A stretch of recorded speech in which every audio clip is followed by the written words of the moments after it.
ദൈവിക വെളിപ്പാടിൻ പൊരുളായി ഉമ്മാനുമേലിന്റെ അവതാരം ആത്മീയ ജീവന്റെ അവതായി ആവാപിതാവിന്റെ സമ്മാനം ഉണ്ണിയേശുവിന് പൊന്നുവീറയായി എന്റെ ജീവിതം ഞാൻ നീക്കി വയ്ക്കുന്നിതാ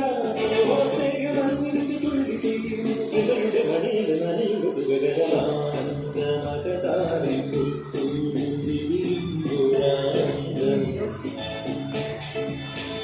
ഒരു ആനന്ദ മനതാരിൽ വെളിയിൽ മറയുമ്പോഴാനന്ദ ക്രിസ്മസ് രാവ് ക്രിസ്മസ് രാവ് ക്രിസ്മസ് രാവ് ക്രിസ്മസ് രാവ് ഗംഭീര പോകുന്ന പ്രാവങ്ങളെല്ലാം ഒന്നിച്ചു ആനന്ദിത